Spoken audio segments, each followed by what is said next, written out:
Ne oluyor burada? Benim de pek bir fikrim yok aslında.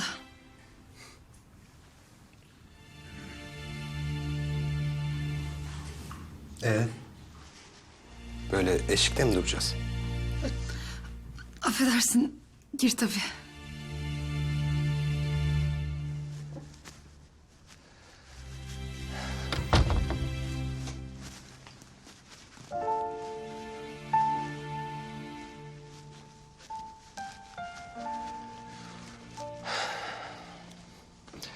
Zeyno nerede?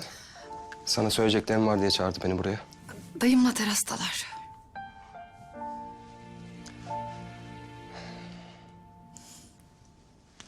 Daha iyi görünüyorsun. Daha iyiyim. Sevindim.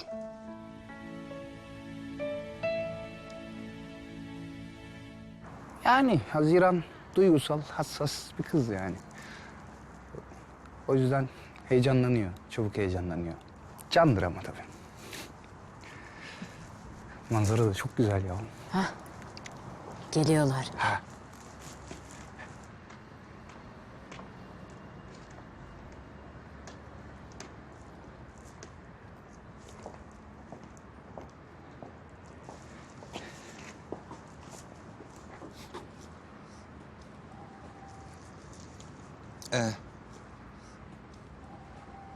Konuşmak istediğini söylemiştin, geldim. Seni dinliyorum.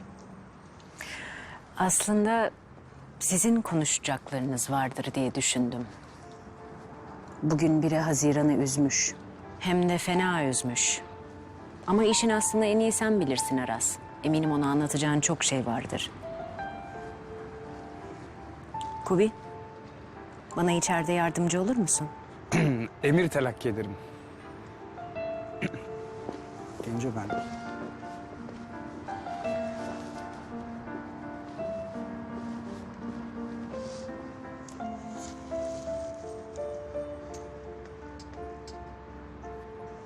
Seni biraz daha iyi gördüğüme gerçekten sevindim. Teşekkür ederim. İyiyim. Ama gördüğün gibi ilk rüzgarda yakıldım. Demek ki ben oralara ait değilmişim Aras. Ben sen değilmişim. Ben hiç zorlanmadım sanıyorsun değil mi? Zorlandın mı ki? Haziran. Ben bu işe başladığımda daha çocuktum. Ne için çalıştığımı bile bilmiyordum. Ama çok çalıştım.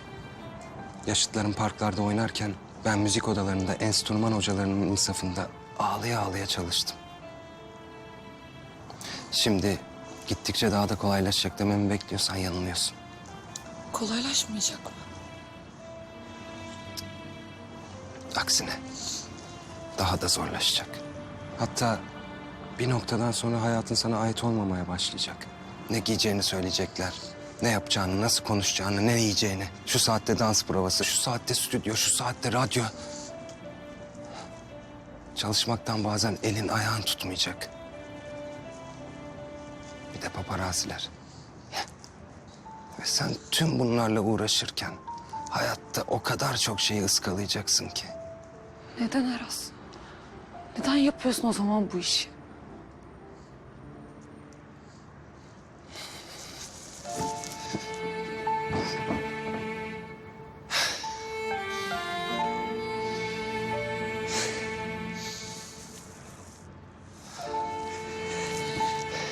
Gel yanıma.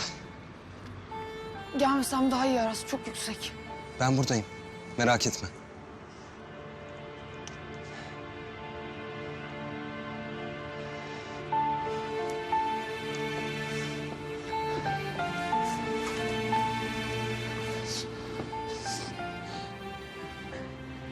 Bak, karşıya bak.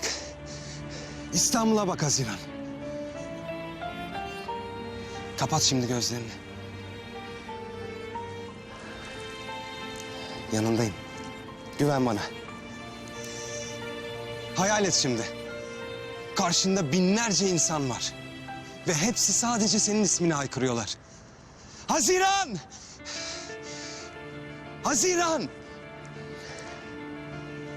Haziran. Sırf seni gördükleri için duydukları mutluluğu hisset. Hissedebiliyor musun?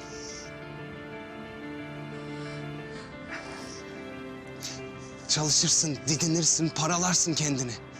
Sonra birden binlerce kişinin önüne bir çıkarsın. Ve seni o kadar çok severler ki. İşte o anda anlarsın. Sen bu iş için yaratılmışsın. Bundan başka hiçbir şey yapamazsın. Ve kendi kendine şunu dersin. İşte bu mutluluk için her şeye değer.